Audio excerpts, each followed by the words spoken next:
Welcome to another DK Custom Products video. I'm Dwayne and this is Kevin. And over the years, Kevin and I have bought quite a few new and used Harleys. So we're going to go over mistakes that you guys can avoid when purchasing your next bike.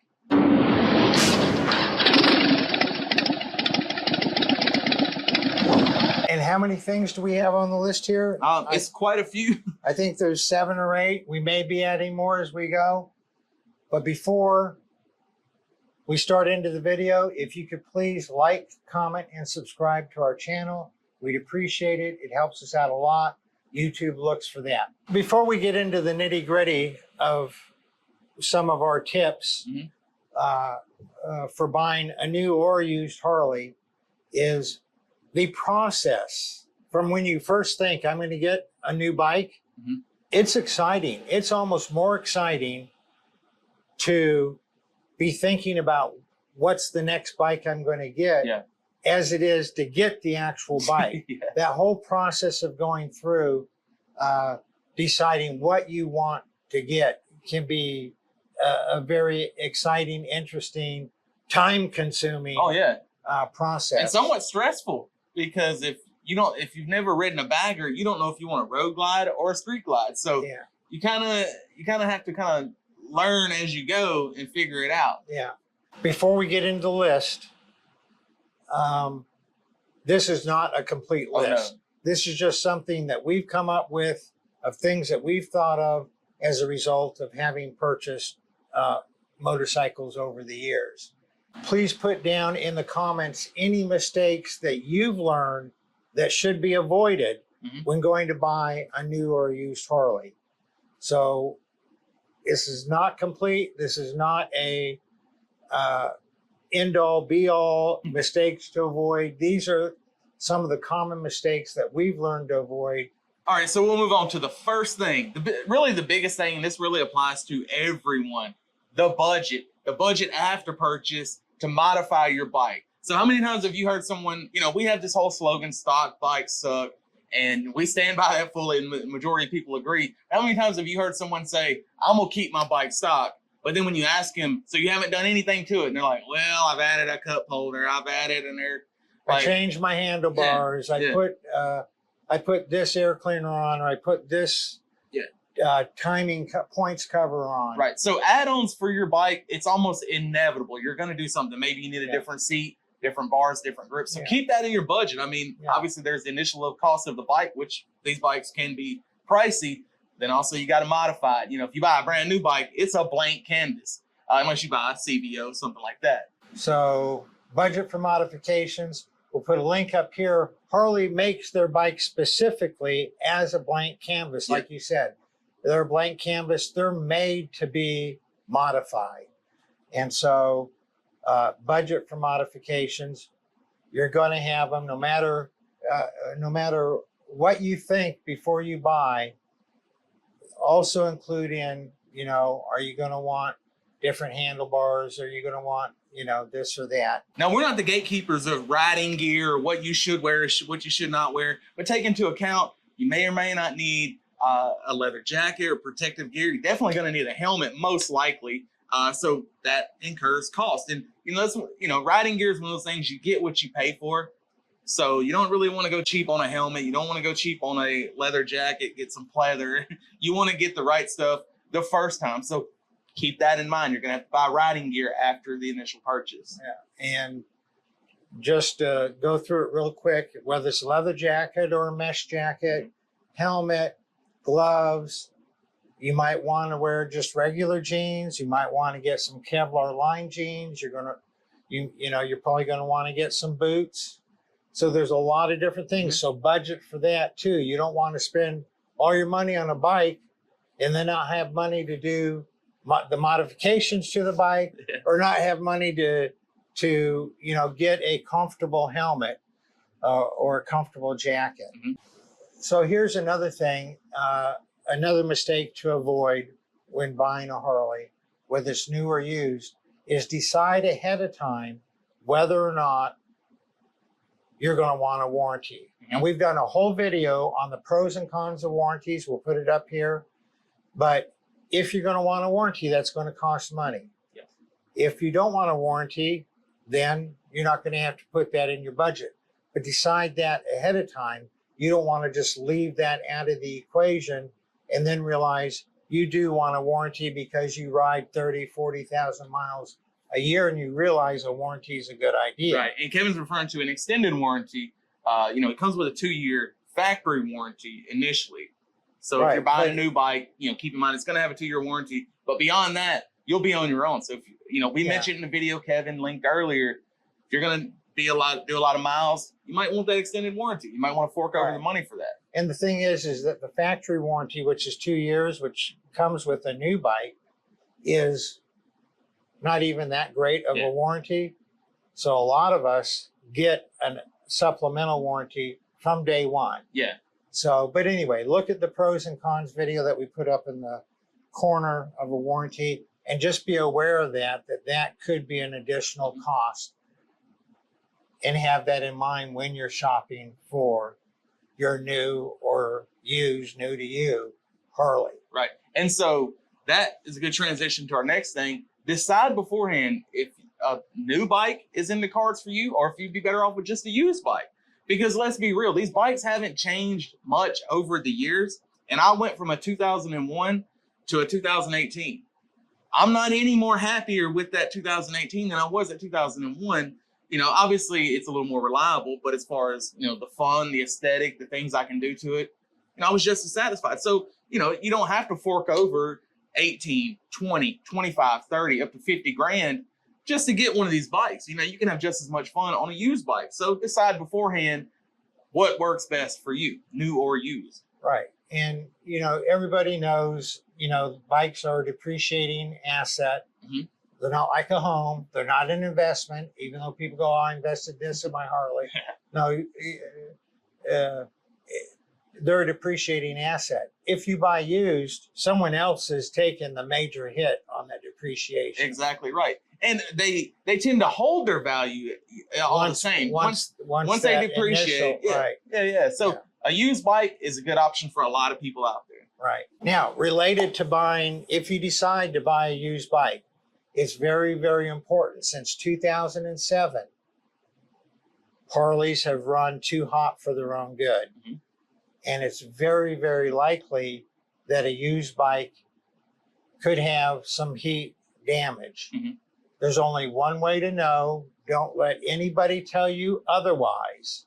It is impossible to know whether or not there's been heat damage to a bike without having a leak down test done on it. Right. Not a compression test, a leak down test.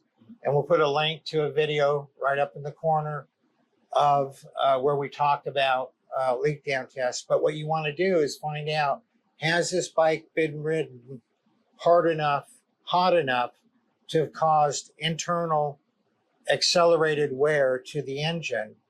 So then are you getting a bike that's going to wear out prematurely on you or have problems? Right. Because as we've said many times, this bike could fail a leak down test, but still make it across the country. They still run. Yeah. So just have the bike inspected. If you are not very mechanically, first of all, no matter what, do a leak down test. But then a lot of other stuff, check for error codes, DTCs, check to make sure all the lights work. If there's any funny noises, Harleys make a lot of noises, but they all make very similar noises. Right. But the single most important thing to avoid the most expensive repairs to the engine and is to have a leak down test done. And the leak down test should not be 10% or higher. Should not leak down 10% or more. When they're new, 2 to 3% is what you are looking to see. Another thing about buying used or new, ride the bike. Yeah. Not for a short distance. Ride it how you're going to ride it. If you're going to do a lot of interstate riding, get on the interstate and ride it for 30 minutes to see, if you're comfortable on it. The last thing you want to do is not only comfortable, make sure it's stable, roadworthy. Yeah. Last thing you want to do is take it around the guy's block and then you give him the money, you get out there on the highway and it just wobbles to death. You don't want that. So, definitely do a thorough test ride, or if you're in the learning phase, which a lot of people are before they purchase a bike, have someone you trust test ride that bike. The next mistake you can avoid is be real with yourself. Purchase the right bike for your riding style, for your preferred aesthetic. I mean, your best buddy might have a road glide or a street glide, and that's what he's trying to talk you into.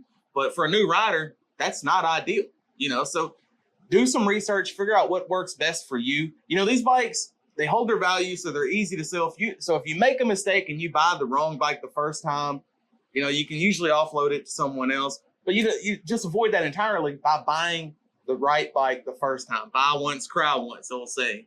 Now there are two different kind of Sportsters. Right. There's the Evo Sportster, like this one back here, and now there's two water-cooled Sportsters. Yeah. And of course, the rumor is very strong that in 2023, there are no more Evo Sportsters.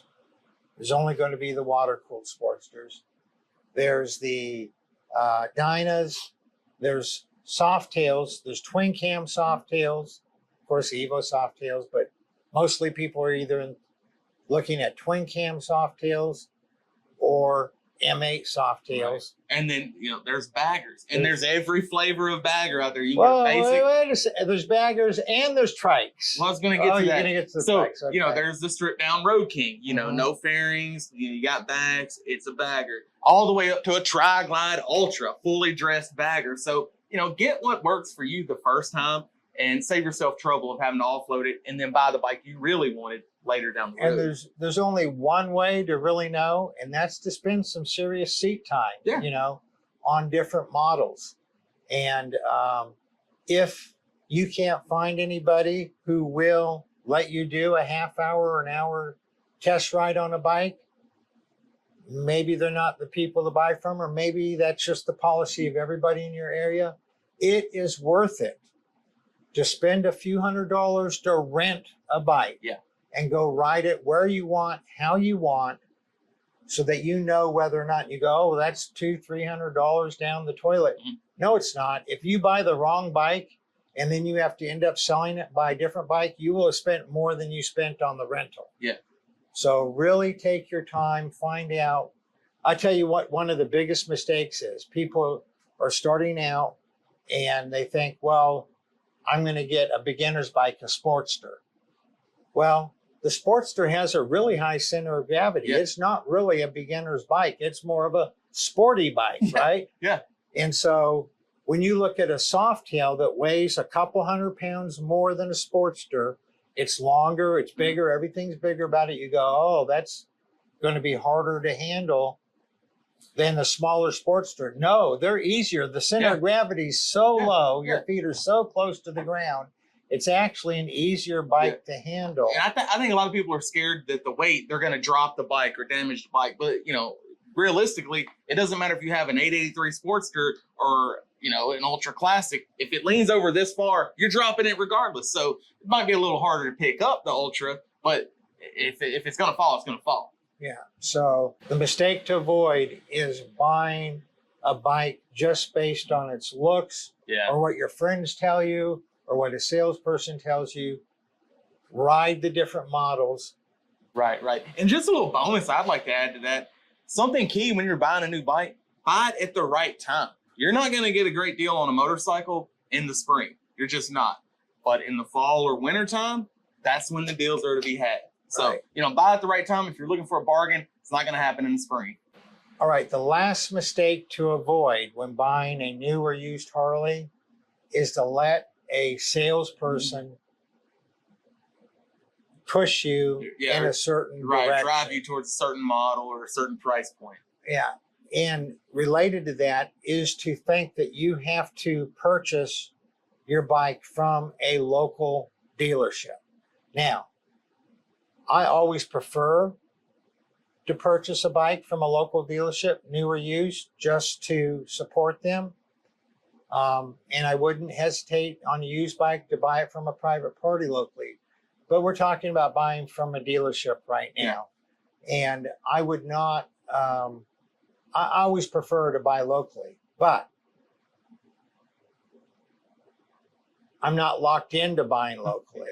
That's a mistake to think that you're locked in buying locally.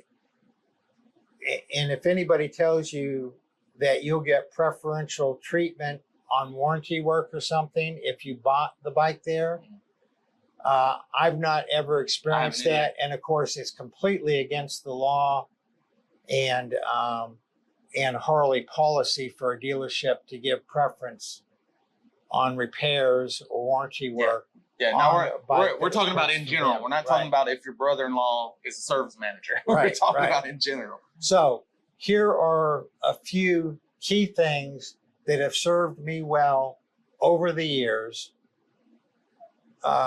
when going to purchase a bike. And that is, know what I want. Know what color I want. Know what accessories I want. Know if I want the chromed out engine or the blacked out engine. Know exactly what I want. And that's so easy these days. There's so many. You're watching YouTube right now. You could literally search around, see reviews and, 100-mile reviews on certain bikes, get people's opinion, this or that, and find out what works best for you. Like Kevin said, it's so easy to do the research nowadays. Right. And of course, go on the Harley website and look at the color options. So you can't just say, I want a street glide, because there's so many different versions of street glides. Black ones are way less expensive than a red one. Two-tone ones are more expensive than just a plain red one. So know exactly the bike you want, because what you're going to do is you're going to be calling and you're going to be asking. You have to tell them exactly what model you want. Second thing is, have your financing lined up.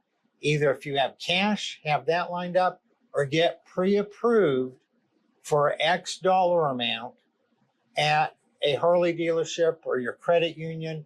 You can get pre-approved without having a specific bike in mind. Have your financing lined up so that does not become part of the negotiation. Okay. Yeah, because they're bad about, salesmen. Well, I can put you on this street glide, have your financing in order, so it's not up to them, it's up to you. Right. So know exactly what bike you want, have your financing all lined up, and then call 10 to 20, maybe as many as 30 different dealerships, starting at your local one if you have any loyalty to them, and spreading out, picking cities where you can get an inexpensive $99 one-way flight to that city. So for example, from here to Florida, usually you can get a one-way flight for $99. Well, if I can save $3,000 buying a bike in Florida over Memphis, then I spend 99 of that on a flight. I spend another $100 on a motel room when I get there. I spend another $50 on Uber rides. I spend another $100 on meals and another $100 on another motel room riding the bike home. I'm still saving $2,500 on that bike. Tell them, I know what bike I want. This is the bike I want. Describe it so they know exactly what you want. They can look at it on their website and see exactly what bike it is. Obviously know the MSRP on it. And ask them what, if they do have the bike or they can get the bike, trade it with one of their sister dealers or something. Ask them for your best price. Let them know, I am buying this bike in the next week or in the next 2 weeks. Don't go over 2 weeks. I am going to buy this bike that I'm asking you about. It's just a matter of who I'm going to buy it from. So if you could please give me your best price, and let 10, 20, as many as 30 dealers know that. And then whoever gives you the best price, get as much of the paperwork done over the phone, Zoom, whatever, and then fly out. Or if you need to, fly out and get it and ride it back. Yeah, and by best price, he means out the door price. Right, out the door price, the net. And I have done that I've used that method over the last 15 years. And one time I found the best price in Florida, and the local dealership called back and said, hey, had I decided? I said, your price is like $1,800 higher than the exact same bike that I can get in Florida. It'll cost me $200 or $300, maybe $400 to get to Florida, get it, ride back. But I'm still going to end up saving, like $1,400 getting it in Florida. And they said, hold on a second. No, actually, I think they said, let me call you back in a few minutes. They called me back. I thought maybe they were going to match the price in Florida. That's all they had to do. All they had to do was match the price, come down $1,800. They came down $2,500. They did $700 better. Nice, yeah. Plus, I didn't have to pay for the flight and all that. I don't know why they did that. All they had to do was come down the $1,800 to match it, right? But they came down $2,500, and I ended up buying it locally. So that's the mistake to avoid is not knowing exactly what you want, not having your finances lined up, and not shopping around. Right. You do those things, and you're going to get much more bang for your buck. Right. You get the best price on the bike, you have even more money for aftermarket add-ons. And one last hint, a mistake to avoid is don't be an asshole. We don't want to put that. Another mistake to avoid is don't be adversarial with people. Yeah. This is a business transaction. Treat it as a business transaction, even if the salesperson is trying to. And chances are a lot of you guys watching this are going to know more about these bikes than the salesmen are going to know. Yeah. So don't go in there flexing your knowledge. Just let them say what they're going to say and just counter it. Don't, like Kevin said, don't be adversarial with them about it. You know what you want, and they either have what you want and are going to give you a good price on it, or they don't have what you want. Right. Now, if you're used, you got to insist on the leak down test. If they won't do a leak down test, move on. These bikes are everywhere. Yeah, they're either hiding something or they just don't care about making the sale to you. So that's our, by no means, comprehensive list of mistakes to avoid when buying a new Harley or buying a new to you Harley. But I know you guys are going to have some comments for us, your own suggestions, your own experiences you've been through. So please let us know. Yeah, put them in the comments because, again, not only are we going to read them and learn from them, but everybody else watching this video, they're going to be able to read and learn from that and be helping your fellow biker out. You all ride safe out there. That'll actually be a good one.